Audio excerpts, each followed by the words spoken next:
ভাইটারে তুমি মারো না। আমার ভাইটা না পাগল, ও কাউরে চিনতে পারে না।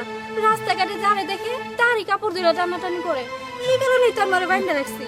ও যদি কোনো ভুল করে থাকে তাহলে ওরে আমি মাপ চাই নিতেছি, তুমি ওরে মাফ করে দাও। আপনার ভাই পাগল?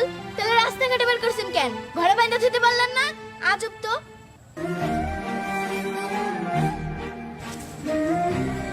পুতুল, গলার মালা, এগুলো তো আমি আমার রানারে দিছিলাম। তাহলে এটাই কি আমার রানা?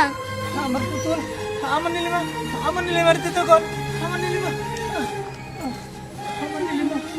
রানা, রানা, তোমার এই অবস্থা কেন? তোমার এই অবস্থা কেমনে হইছে রানা? ওর এই অবস্থা কেমনে হইছে? ও রানা, আপনি তাহলে সেই বড় লোক বাপের বেটি। ওর এই অবস্থা কেমন হয়েছে আপনি জানেন না? এটা তো আপনারই ভালো করে জানার কথা, কারণ সেদিন রাত্রে আমার ভাইটার অপেক্ষা করার কথা কইও আপনি আসেন নাই। আপনার খোঁজে আমার ভাই আপনাকে বাড়িতে গেছিল, তারপর আপনার ভাই।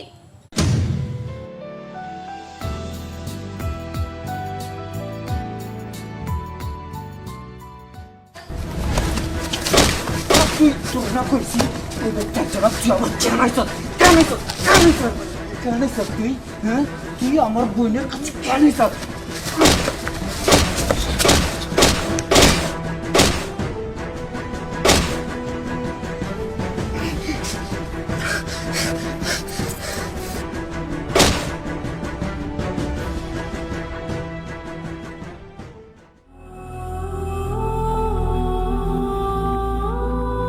শুনলেন তো সব কাহিনী, এবারে কোন আমার ভাই এখন আমারও চিনতে পারতেছে না।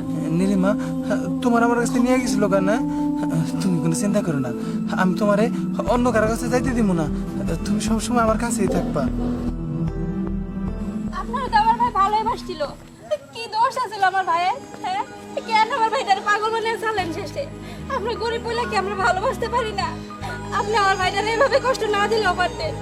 চুপ থাকেন আপনি। সব কিছু থেকে আপনি আমার দোষী খুঁজে পান নাকি? সেদিন আমি ওই জায়গায় গেছিলাম, কিন্তু রানা, রানা, রানা,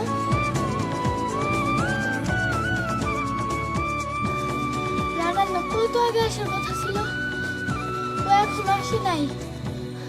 কখন যে আসবে? রানা, রানা, রানা। তার মানে কি রানা আর আসবে না? তার মানে রানা আমার ভালোবাসে না। রানা আমার এই মিথ্যে কথা বলছে। রানা আমার এত বড় একটা ধোঁকা দিল। শুনলেন তো সব কথা, আমার কোনো দোষ ছিল না। আর ওই দিন যদি ওখানে থাকতো তাহলে আজকে ওর এই অবস্থা হইতো না। আমি ওর আজকে এই অবস্থা হইতে দিতাম না। আপনি শুধু শুধু আমার ভুল বুঝেন না। আচ্ছা, যা আমার হয়ে গেছে, আমি চাই না তুমি ওর জীবনে ফিরে এসে নতুন করে কিছু করো। ওর আপনি নিয়ে যান না, ভাই চল। ওর নিয়ে যান না, ওর নিয়ে যান না।